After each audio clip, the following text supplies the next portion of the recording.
Shalom teman-teman semua. Kita sebentar lagi akan masuk ke ibadah Youth dan Teens. Mari kita siapkan hati dan pikiran kita untuk masuk kebaktian hari ini.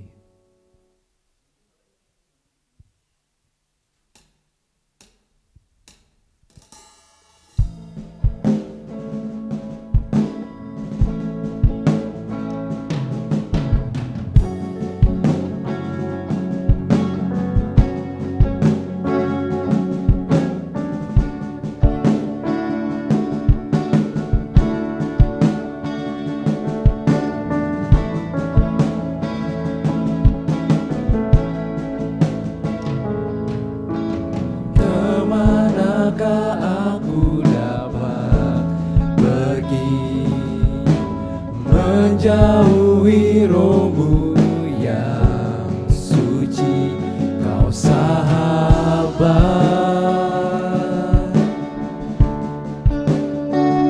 dan kau dekat,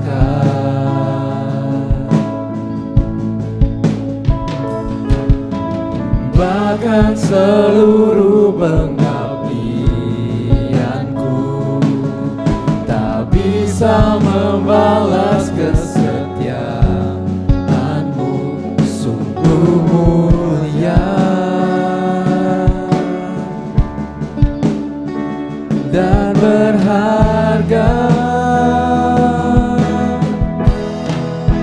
sungguh besar pengorbananmu bagiku, terlalu dalam untuk dimengerti, sungguh besar, sungguh indah yang kau pikirkan tentangku, tak terselami bagiku, sungguh indah.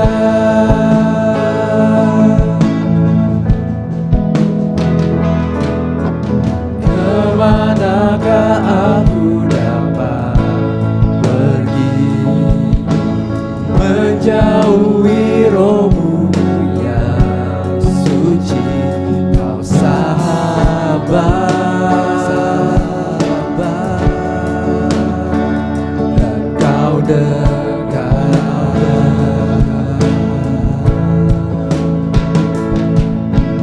bahkan seluruh pengabdianku tak bisa membalas kesetiaanmu, sungguh mulia dan berharga,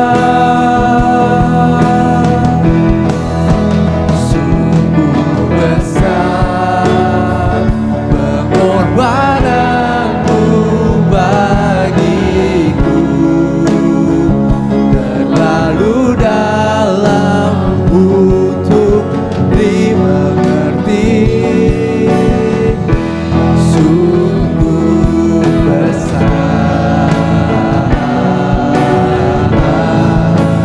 sungguh indah yang kau pikirkan tentangku, tak terselami bagiku, sungguh indah,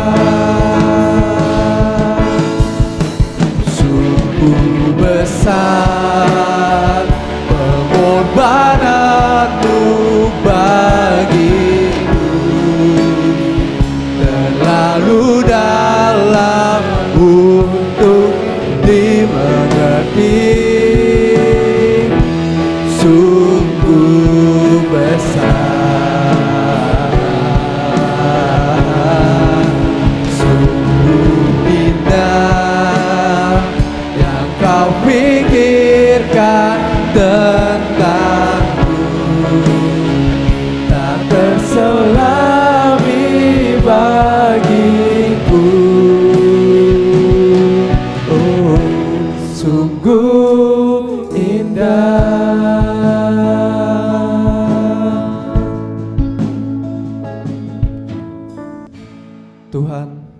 Bapa di dalam sorga, hanya kepadamu saja kami menyembah. Tuhan, kami sebentar lagi akan memulai ibadah pada hari ini Tuhan. Berikan kami hikmat dan pengertian untuk mengerti setiap dari firman-Mu. Dan berikan kami semangat juga untuk memuji dan memuliakan nama-Mu Tuhan. Dalam Tuhan Yesus kami berdoa. Amin. Shalom semuanya. Siap untuk memuliakan nama Tuhan? Siap untuk memuji namanya? Mari kita satukan hati kita untuk memuji namanya.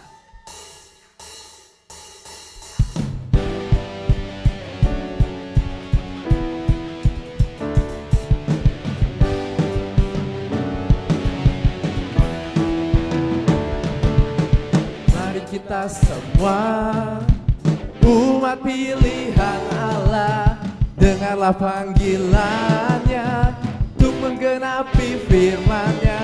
Sekaranglah waktunya untuk berdiri bagi bangsa ini. Mari maju umat pemenang. Mari kita semua umat pilihan Allah, dengarlah panggilannya untuk menggenapi firman-Nya. Sekaranglah waktunya untuk berdiri bagi bangsa ini. Mari maju umat pemenang. Bukan bangkit, nyatakan kebesarannya. Bukan bangkit, nyatakan kemuliaannya. Sampai setiap lutut bertelur, semua lidah mengaku Yesus Kristus dialah Tuhan, Raja segala raja.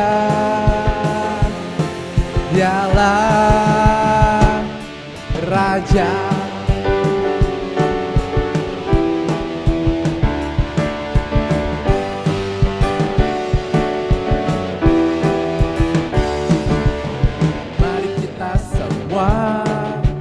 Umat pilihan Allah, dengarlah panggilannya untuk menggenapi firman-Nya. Sekaranglah waktunya untuk berdiri bagi bangsa ini. Mari maju umat pemenang. Bukan bangkit, nyatakan kebesarannya. Bukan bangkit, nyatakan kemuliaannya. Sampai setiap lutut bertelur, semua lidah mengaku Yesus Kristus dialah Tuhan, Raja segala raja. Dialah Raja.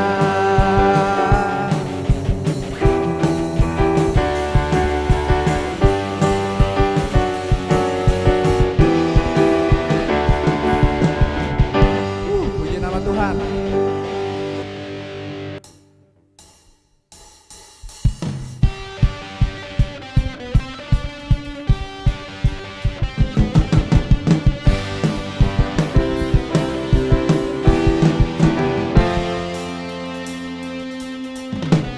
Diberi kuasa dari Raja mulia, menaklukkan musuh di bawah kakiku.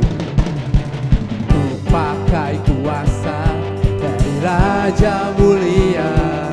Bila Allah ada bersamaku, siapa jadi lawanku? Sungguh besar Kau Tuhanku, Engkau perisai hidupku. Ku berdiri dengan iman, iman dalam Yesus Tuhan. Kau yang memberi kemenangan, ku bersorak merayakan. Terpujilah Engkau Raja segala raja.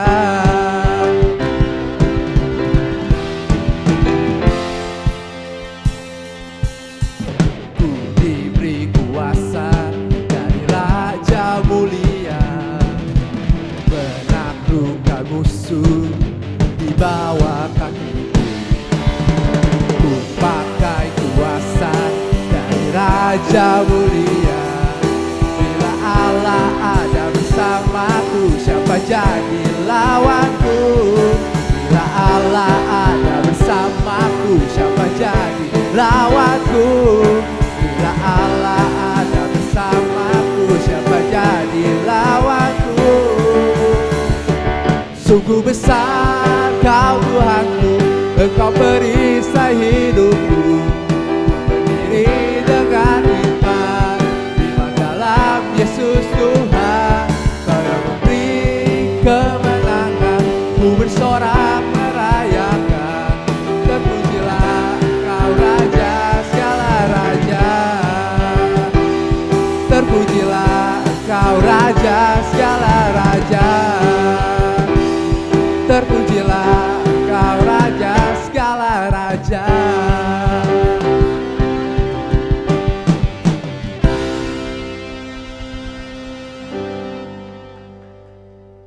Puji nama Tuhan. Sebentar lagi kita akan masuk ke hadirat Tuhan. Kita akan mendengarkan firman-Nya. Mari kita siapkan hati dan pikiran kita untuk masuk ke dalam hadirat-Nya.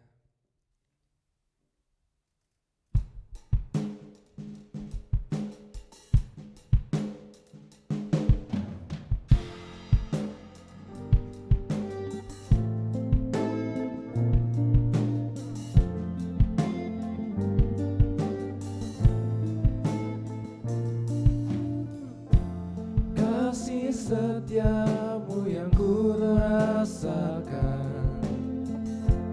lebih tinggi dari langit biru. Kebaikanmu yang telah Kau nyatakan lebih dalam dari lautan. Berkat-Mu yang telah ku terima sempat membuatku terpesona. Apa yang tak pernah ku pikirkan, itu yang Kau sediakan bagiku. Siapakah ku ini Tuhan, jadi biji mata-Mu. Dengan apa akan ku balas Tuhan, selain puji dan sembah Kau.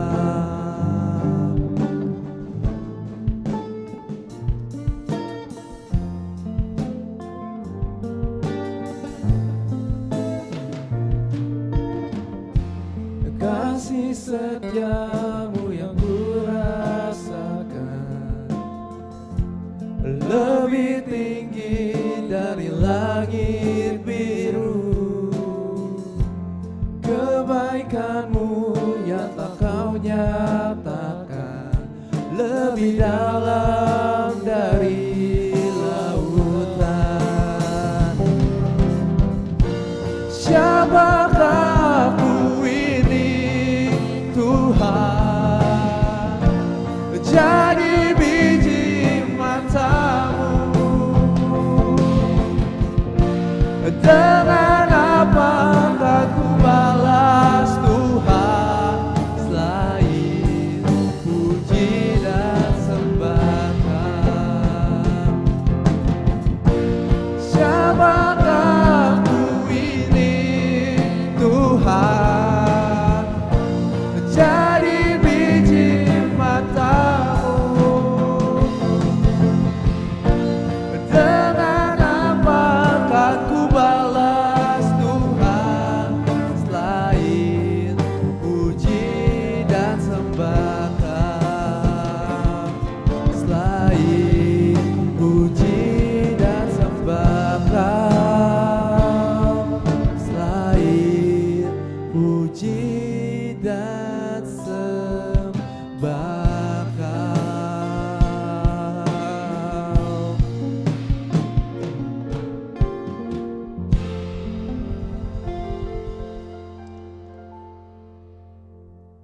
Mari saudara-saudara, kita akan mempersiapkan hati kita untuk mendengarkan firman Tuhan. Kita berdoa terlebih dahulu.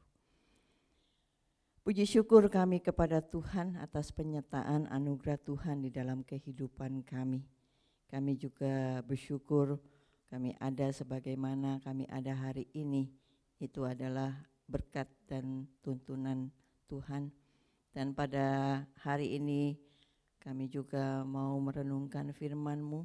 Biarlah Roh Kudus yang senantiasa menuntun kami, membukakan, mencerahkan mata hati rohani kami, sehingga kami juga boleh memahami kehendak Tuhan di dalam hidup kami. Dan biarlah kami hidup boleh berkenan di hadapan Tuhan. Dan di masa-masa ini, biarlah kami juga terus mendekat kepada Tuhan. Dalam nama Tuhan Yesus kami berdoa mengucap syukur. Amin. Shalom saudara-saudara yang kekasih. Anak-anak muda kita tetap semangat ya. Biasanya kita bersama dengan teman-teman, tapi mungkin saat ini kita masih bersama dengan keluarga kita. Tapi apapun kondisinya, kita tetap memberikan waktu untuk bersekutu dengan Tuhan.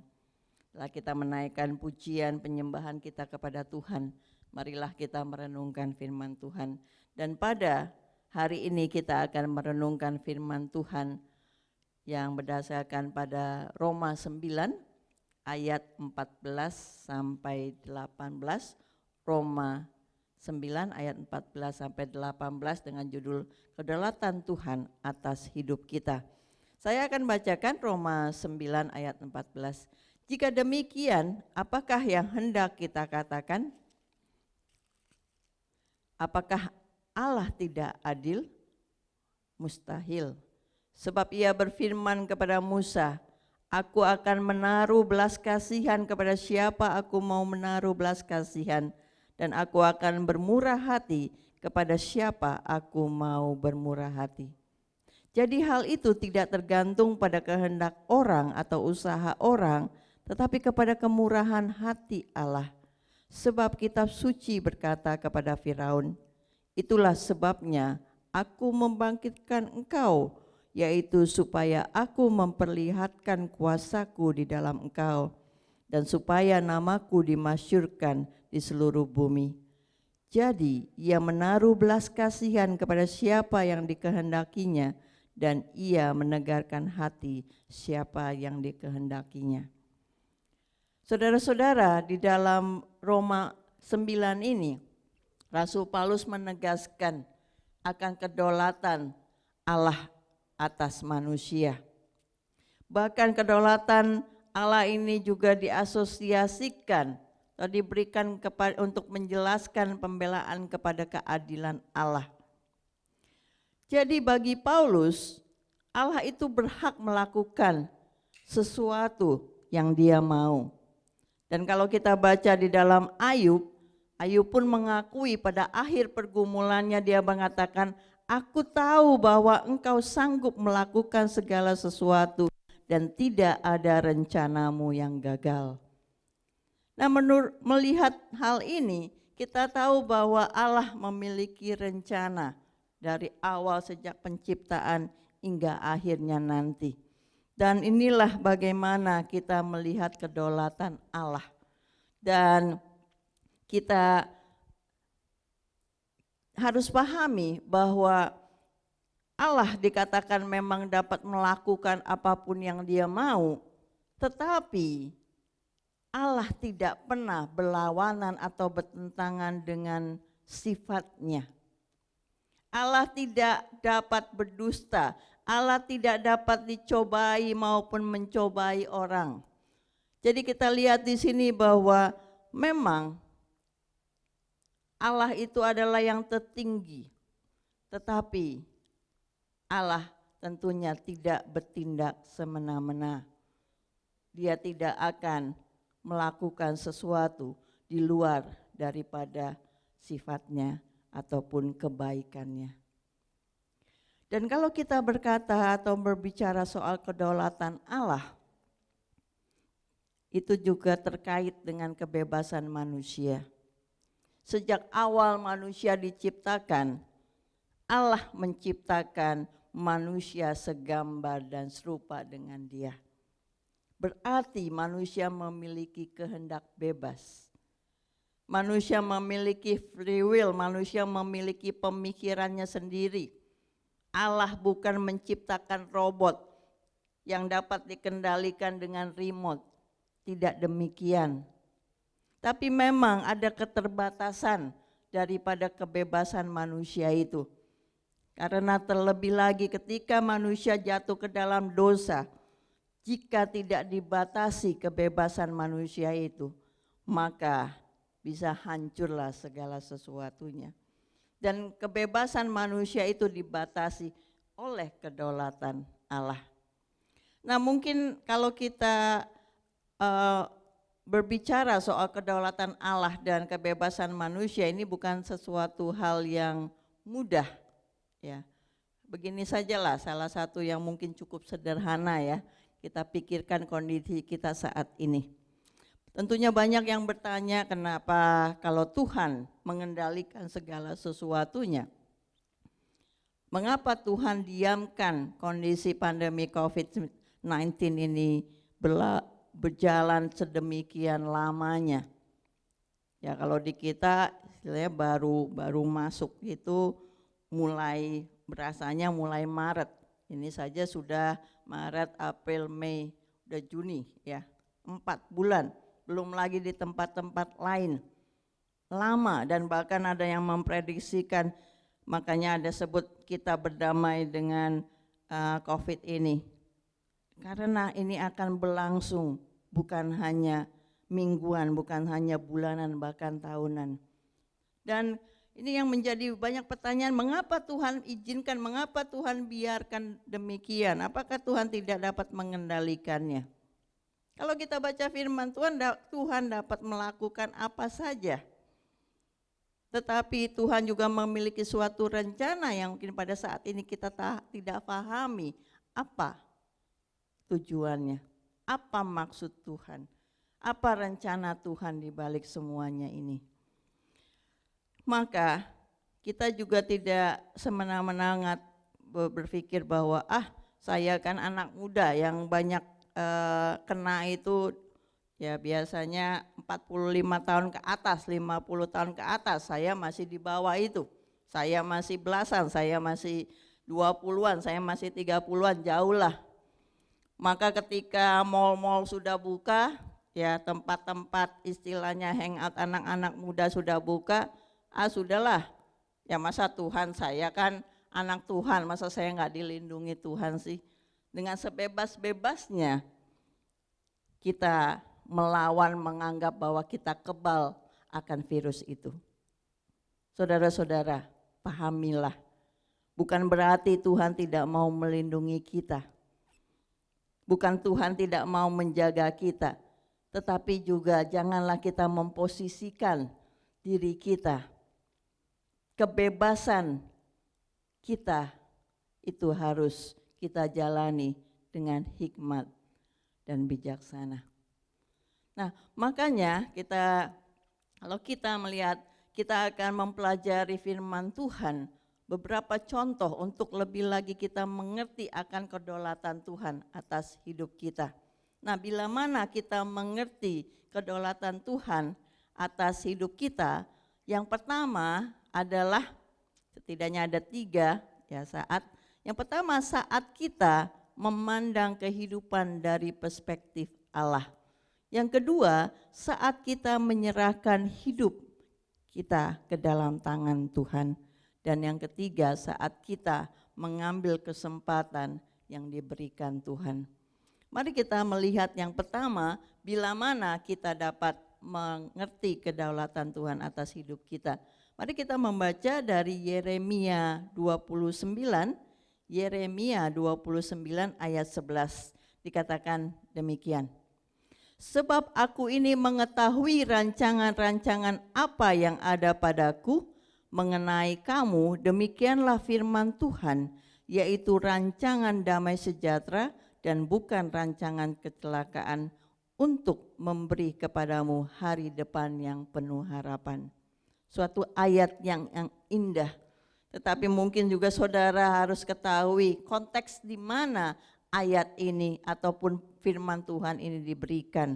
Kalau kita baca judul yang diberikan oleh LAI di dalam Yeremia 29 ini dikatakan surat kiriman kepada orang-orang buangan di Babel. Jadi pada saat itu umat Israel bukan dalam keadaan nyaman, bukan dalam keadaan merdeka, tetapi mereka adalah orang-orang buangan. Tapi mengapa Tuhan biarkan mereka itu menderita sedemikian rupa? Ya memang kita akhirnya harus belajar juga sejarah umat Israel pada saat itu. Beberapa mereka itu ditegur, berapa kali mereka itu dinasehati, berapa kali mereka itu diingatkan. Menyembahlah Allah yang esa. Janganlah menengok ke kiri ke kanan dan melihat lingkungan yang menyembah ilah-ilah. Tetapi ternyata orang Israel memilih untuk menyembah dan akhirnya ya ini ada suatu pendisiplinan Tuhan. Tetapi pada intinya bahwa sesungguhnya Allah memiliki rencana yang indah bagi mereka. Dikatakan Allah memiliki rancangan damai sejahtera, bukan rancangan kecelakaan. Tuhan tidak pernah senang ya umatnya, anak-anaknya, mereka itu jatuh, mereka itu sakit, mereka itu menderita. Tidak pernah. Sifat Allah itu tidak demikian. Sekalipun istilahnya anaknya itu bandel, umatnya itu tegar tengkuk, tapi tidak ada kesukaan melihat penderitaan daripada umatnya. Karena Allah memiliki rancangan damai sejahtera, bukan kecelakaan. Bahkan dikatakan memberi kepadamu masa depan yang penuh harapan. Jadi harapan ini yang ingin diberikan kepada umatnya. Bukan saja pada saat itu bangsa Israel yang akan diberikan harapan untuk bebas kembali, tetapi juga kepada kita. Dan kita anak-anak muda ini memiliki harapan yang luar biasa di dalam Tuhan. Masa depan. Tapi bagaimana kita jalani akan rancangan rencana Tuhan? Marilah kita pelajari hidup daripada Yusuf. Ya, Yusuf itu tentunya kita sangat familiar, apalagi kita yang ya dari kecilnya sekolah minggu, pastilah kita kenal tokoh ya Alkitab, ya pahlawan iman Yusuf ini. Yusuf adalah dari seorang anak yang begitu dimanja oleh ayahnya Yakub. Ya, sehingga menimbul iri hati dari kakak-kakaknya, dan kakak-kakaknya ini berniat jahat terhadap Yusuf. Suatu hari ada kesempatan di mana Yusuf itu diminta bapaknya untuk mengunjungi kakak-kakaknya yang sedang membawa atau mengembalakan kambing domba mereka. Itulah kesempatan bagi kakak-kakaknya pikir, wah ini lihatlah ya pemimpi, anak manja. Akhirnya Yusuf dimasukkan ke sumur, lalu ada yang bilang ya sudah kita bunuh saja. Tapi Ruben katakan tidak, akhirnya dijuallah Yusuf menjadi budak. Perjalanan yang hidup yang sangat ekstrim dari seorang anak yang begitu manja, diberikan mimpi oleh Tuhan. Tapi apa yang terjadi? Nah disinilah kita lihat Tuhan memiliki rencana yang indah bagi Yusuf, tetapi ada jalan yang harus dilaluinya. Dan inilah juga kehendak bebas daripada Yusuf, bagaimana dia menyikapinya. Perjalanan menjadi budak, ketika setelah dia menjadi budak, dibeli lalu dia bekerja lalu dipercaya, ya naiklah tingkatannya menjadi orang yang dipercaya. Tapi ditaksir oleh istri bos, ya. Lalu karena dia menjaga kekudusannya dia difitnah, setelah difitnah dia masuk penjara. Tapi di situ juga terlihat Tuhan menyertainya, dia dipercaya juga oleh kepala penjara menjadi pemimpin. Dan ketika dia di penjara, diberikan hikmat oleh Tuhan juga untuk menafsirkan mimpi dari juru makan dan juru minuman istana. Tetapi ketika dia bilang, jangan lupa ya kalau kamu sudah kembali ke istana. Tetapi apa yang terjadi? Dia dilupakan.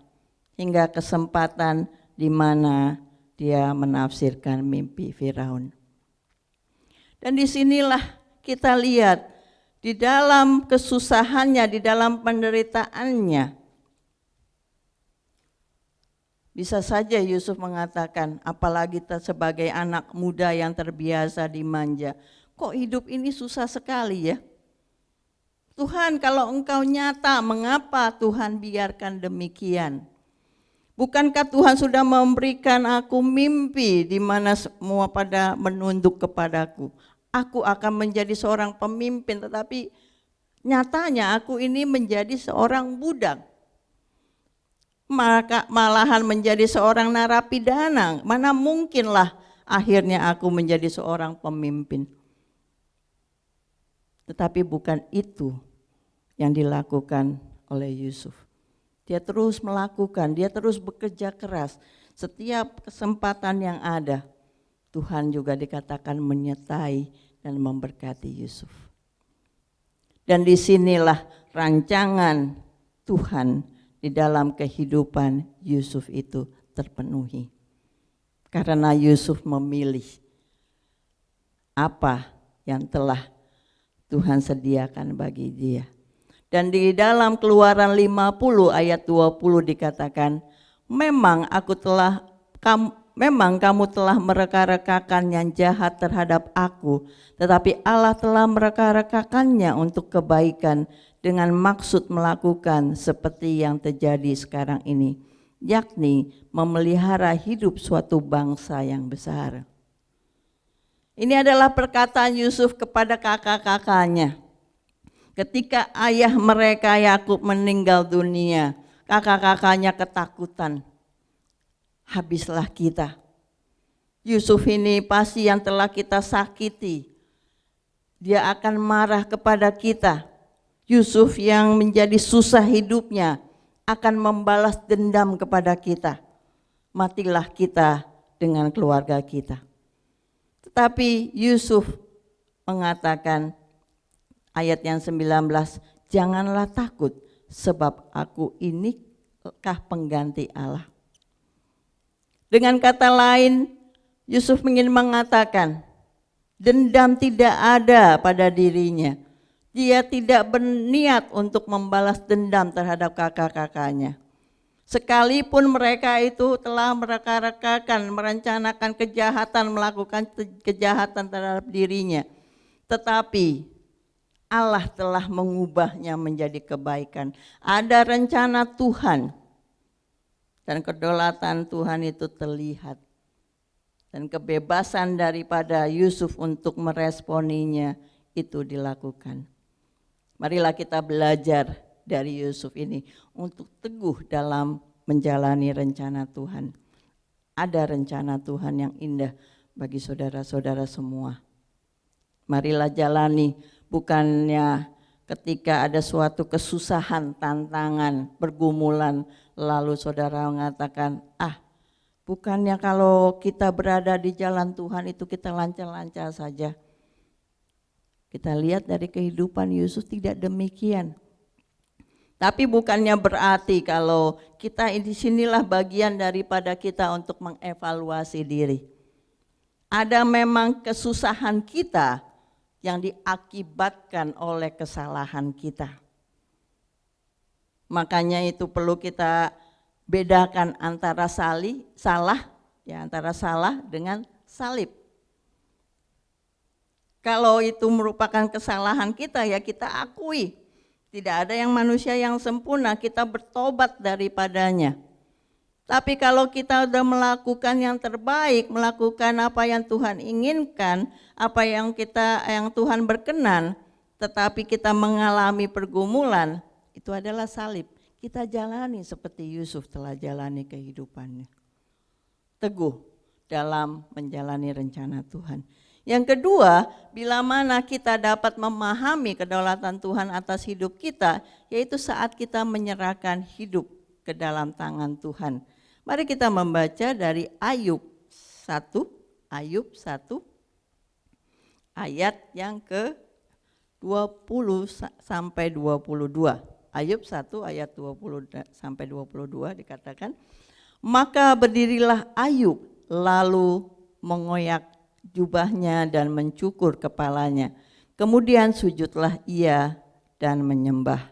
Katanya, dengan telanjang aku keluar dari kandungan ibuku, dengan telanjang juga aku akan kembali ke dalamnya. Tuhan yang memberi, Tuhan yang mengambil, terpujilah nama Tuhan. Dalam kesemuanya itu, Ayub tidak berdosa dan tidak menuduh Allah yang berbuat kurang patut. Saudara-saudara, ini adalah respon daripada Ayub ketika dia bisa dikatakan kehilangan segalanya.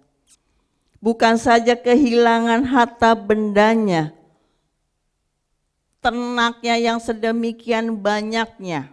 Bisa dikatakan dia adalah orang yang terkaya di daerahnya.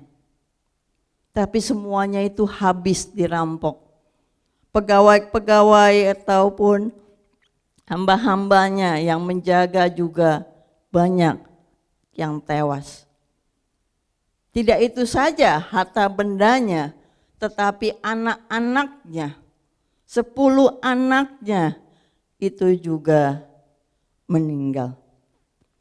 Dan tidak sampai itu saja, tantangannya, ya kadang-kadang kita mungkin ditantang hanya 1-2, ya mungkin uang kita nggak ada ya dalam kondisi seperti ini, mungkin kita kehilangan pekerjaan, kita di PHK, tidak digaji, ataupun kita kesulitan ya studi karena orang tua kita kehilangan pekerjaan. Itu di satu sisi. Nah kalau Ayub bukannya saja eksternal istilahnya, hartanya habis, anak-anaknya meninggal, suatu kesedihan yang seperti sudah jatuh ketimpa tangga. Dan juga Ayub ini mengalami penyakit, ya, yang banyak yang menafsirkan itu adalah sakit kusta yang tidak tersembuhkan pada saat itu. Mulai menyerang juga pada dirinya, sehingga istrinya saja mengatakan, sudahlah tinggalkan Tuhan dan kutukilah Tuhan. Tapi dia tidak mau melakukan itu. Dia mengatakan, dengan telanjang aku keluar dari kandungan ibuku, dengan telanjang juga aku kembali ke dalamnya. Tuhan yang memberi, Tuhan yang mengambil, terpujilah nama Tuhan. Siapa yang masih bisa bersyukur ketika menghadapi cobaan, menghadapi pergumulan yang sedemikian rupanya. Tapi itu yang dilakukan oleh Ayub. Dia sadar bahwa segala sesuatu yang dimilikinya, harta benda yang dimilikinya, anak-anak yang telah dikaruniakan bagi dirinya, bahkan tubuhnya sendiri, itu adalah milik Tuhan.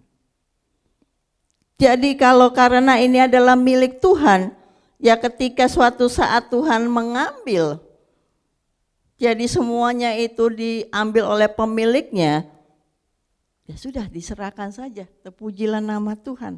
Ada rencana Tuhan di balik semuanya itu. Inilah hidup yang berserah kepada Tuhan.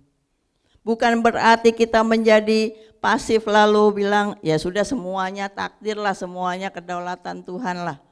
Tidak, ada yang harus kita responi, dan itulah yang Ayub responi. Bagaimana dalam kondisi pergumulan yang luar biasa, eksternal maupun internal, tetapi Ayub tetap memuji Tuhan. Dan dikatakan dia tidak berdosa, dia tidak berbuat dosa, dan tidak menuduh Allah. Janganlah kita menuduh Allah untuk hal-hal yang sering kan bilang, kok Tuhan begini? Kok Tuhan biarkan? Seakan-akan Tuhanlah yang membuat segala sesuatunya. Tetapi dalam hal ini, Tuhan tidak pernah bermaksud jahat. Akan dikatakan bahwa Allah memiliki rancangan bukan kecelakaan, tapi damai sejahtera yang memberikan masa depan yang penuh harapan. Demikian juga dengan Ayub. Rancangannya indah. Memang perlu kesabaran, perlu ketekunan di dalam iman ini kepada Tuhan. Penyerahan diri Ayublah yang menjadi teladan bagi kita semua. Ketika Tuhan menjalani rencananya, perizinan Tuhan bagi kita yang mungkin kita mengalami kesulitan. Tetapi pandanglah terus kepada Tuhan. Bahkan maka dikatakan ucapkanlah syukur dalam segala hal. Dan itu yang dilakukan oleh Ayub. Dan biarlah dalam kondisi apapun juga pada saat ini mungkin tidak mudah bagi kita untuk kita jalani. Tapi kita belajar dari Ayub. Kita tetap memuji Tuhan. Dan kita tahu pada akhirnya kalau kita baca dari Ayub 42, bagaimana Tuhan juga akhirnya kembalikan, limpahkan berkatnya kepada Ayub. Karena Ayub telah melewati hidupnya dengan ketekunan, dengan kesabaran, dan percaya bahwa Tuhan yang mengendalikan segala sesuatunya dalam hidupnya. Dan yang ketiga, bila mana kita dapat memahami kedaulatan Tuhan atas hidup kita, yaitu saat kita mengambil kesempatan yang diberikan Tuhan. Di dalam 2 Petrus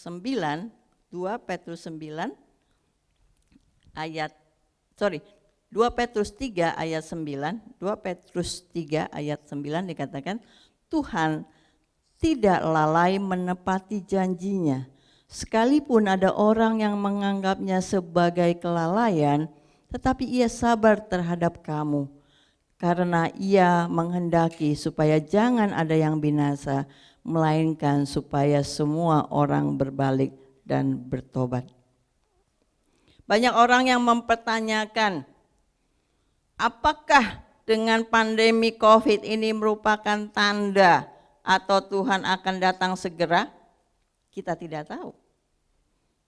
Tetapi yang pasti firman Tuhan mengatakan bahwa Tuhan tidak ingin orang itu binasa. Tetapi semua orang berbalik dan bertobat.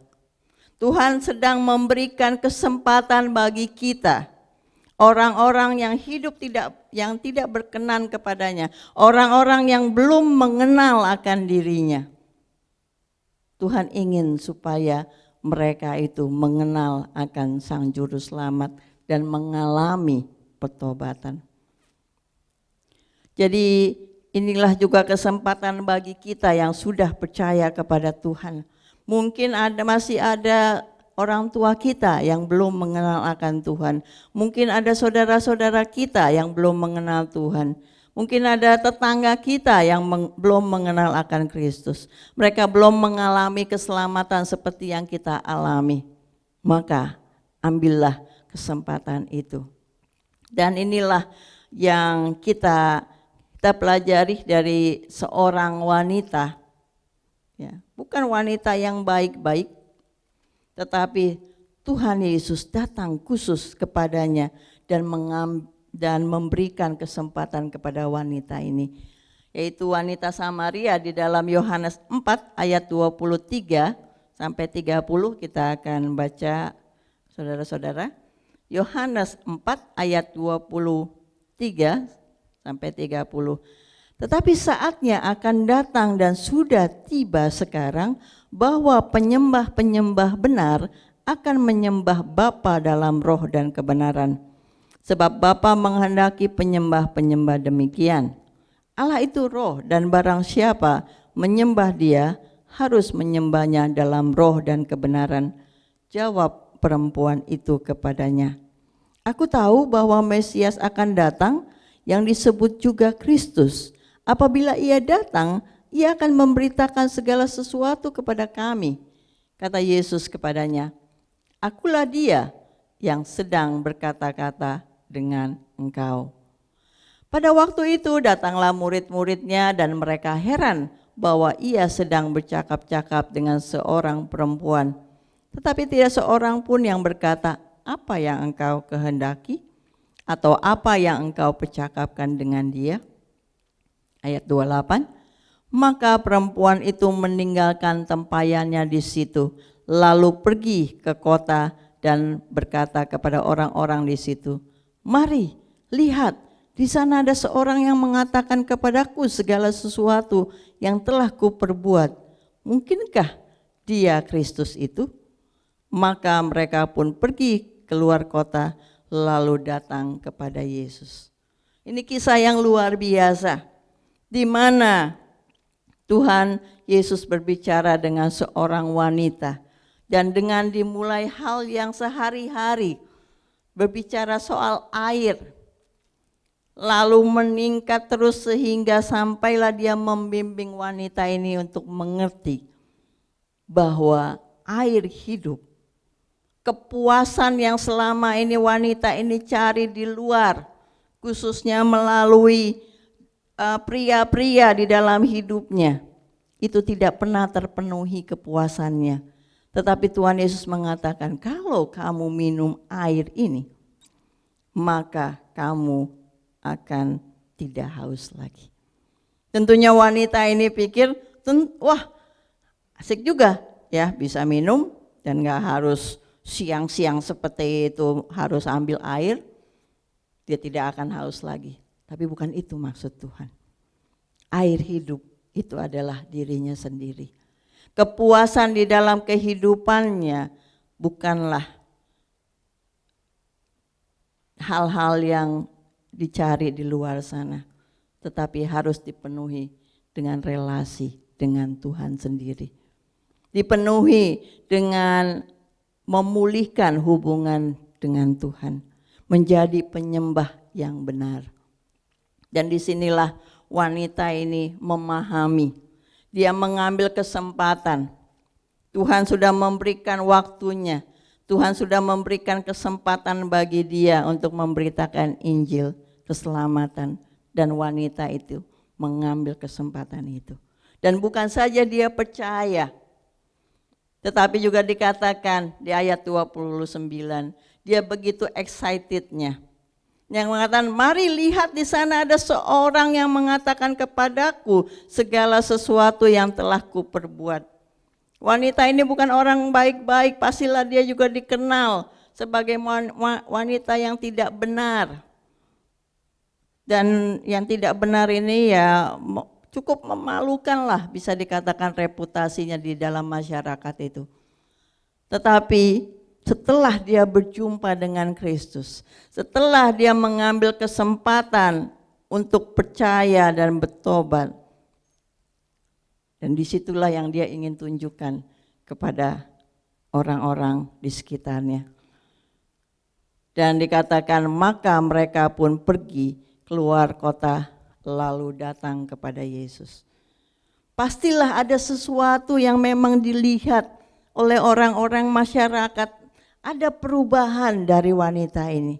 Mereka tahu siapa itu. Bisa dikatakan mungkin ya kasarnya itu wanita bobrok seperti itu. Tapi ada suatu pancaran yang berubah di dalam dirinya. Maka mereka pun mau pergi. Mereka mau berjumpa dengan Tuhan Yesus ini. Mereka mau mendengar apa yang dikatakan oleh wanita ini. Dan akhirnya di ayat 42 dari Yohanes 4 ini dikatakan, dan mereka berkata kepada perempuan itu, kami percaya, tetapi bukan lagi karena apa yang kau katakan, sebab kami sendiri telah mendengar dia, dan kami tahu bahwa dialah benar-benar juru selamat dunia. Saudara-saudara, Tuhan berdaulat atas hidup kita. Tuhan ingin supaya kita ini semua tidak binasa. Tuhan ingin supaya kita semua mengalami keselamatan. tetapi tetap saja kedaulatan Tuhan, keinginan Tuhan, rencana Tuhan, Tuhan yang sudah datang ke dunia ini untuk menyelamatkan kita, tapi perlu kita responi. Apakah saudara-saudara mengambil kesempatan? Saudara-saudara memilih untuk percaya kepada Tuhan. Seperti wanita Samaria ini, untuk percaya, untuk bertobat, merubah seluruh hidupnya. Dan bukan itu saja, malah dia tidak malu untuk bersaksi. Sehingga orang-orang yang datang kepada Kristus juga mengalami. Dan marilah kita juga mengalami keselamatan itu, bukan untuk diri kita sendiri, tetapi untuk orang-orang di sekitar kita. Jadi saudara-saudara, bukanlah suatu topik yang mudah ketika kita berbicara tentang kedaulatan Tuhan, tetapi setidaknya dari contoh-contoh yang kita renungkan pada hari ini, biarlah kita juga bisa pahami lebih lagi. Saat kita dapat memahami kedaulatan Tuhan, yang pertama ketika kita memandang kehidupan dari perspektif Tuhan, seperti yang dialami oleh Yusuf. Dan juga kita menyerahkan kehidupan kita kepada Tuhan. Hidup kita pemberian Tuhan, hidup kita milik Tuhan. Dan apapun yang Tuhan lakukan adalah semua untuk kebaikan. Biarlah kita juga meneladani Ayub untuk hal itu. Dan marilah kita ambil kesempatan semasa kita hidup ini untuk percaya kepada Tuhan. Dan kita juga mengambil kesempatan untuk memberitakan keselamatan kepada orang lain. Mari kita berdoa. Bapa kami dalam surga, biarlah firman ini bukan hanya pada saat ini saja kami renungkan, tetapi biarlah lebih lagi kami pahami. Dan hubungan kami, relasi kami dengan Tuhan juga membuat kami memahami akan pribadi Tuhan yang penuh kasih, pribadi Tuhan yang berbelas kasihan, pribadi Tuhan yang adil. Banyak yang kami tidak pahami karena Allah begitu besar, begitu tinggi. Tetapi melalui firman Tuhan, setidaknya kami memiliki hubungan dengan Tuhan. Terima kasih Bapa, dalam nama Tuhan Yesus kami berdoa mengucap syukur. Amin. Baik saudara-saudara, sebentar kita akan akhiri ibadah kita. Ya, kita bersyukur biarlah waktu-waktu kita, ya sekarang juga atau sebentar lagi kita memasuki liburan, meskipun berpikir bahwa bukankah selama ini seperti liburan, tapi saya tahu ya khususnya adik-adik remaja yang masih studi ya online, tetap semangat ya. Nanti nikmatilah liburan bersama keluarga, tetap di rumah, jaga jarak, jangan hangout ya, belum aman saat ini ya. Jadi seperlunya saja kalau keluar. Dan juga jika ada saudara-saudara yang ingin mendukung pelayanan daripada GKRI Mangga Besar ini, silakan dapat mentransfernya dengan nomor di bawah ini. Dan kiranya Tuhan juga memberkati kita sehingga kita dapat memberi. Mari kita akhiri dan kita akan berdoa bersama. Bapa kami dalam surga, sekali lagi kami bersyukur atas anugerah Tuhan. Kami bersyukur untuk pemeliharaan Tuhan. Ada makanan, minuman cukup di dalam rumah kami. Dan juga kami boleh studi, bahkan sebagian daripada kami juga masih dapat bekerja. Dan juga berkatilah daripada tim ibadah online remaja dan pemuda, teens dan youth ini Tuhan. Bila Tuhan juga berkati di dalam pelayanan mereka, di dalam keluarga mereka, dalam studi dan usaha mereka. Terima kasih Bapa. Biarlah kami juga berdoa untuk bangsa dan negara kami, para pemimpin bangsa kami. Banyak yang harus mereka urus Tuhan, khususnya dalam situasi seperti ini. Bagaimana mereka mengambil keputusan di dalam banyak hal. Yalah Tuhan juga berikan hikmat. Dan juga kami berdoa untuk setiap orang tua kami, bila Tuhan juga berkati. Berilah kami tetap kesehatan, kekuatan, berikanlah kami hikmat ketika kami juga harus keluar. Biarlah kami dapat memakai waktu-waktu kami dengan cara yang bermanfaat. Terima kasih Bapa, di dalam nama Tuhan Yesus kami berdoa. Saudara-saudara, marilah arahkan hati kita kepada Tuhan dan terimalah berkat daripadanya.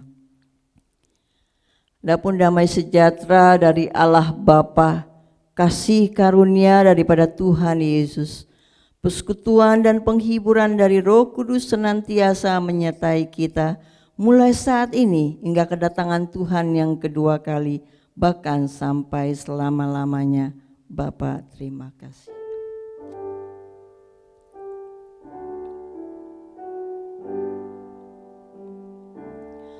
Bapa, terima kasih. Bapa, terima kasih. Bapa di dalam surga, puji terima kasih. Amin. Silakan saudara-saudara bersaat teduh masing-masing. Tuhan Yesus memberkati.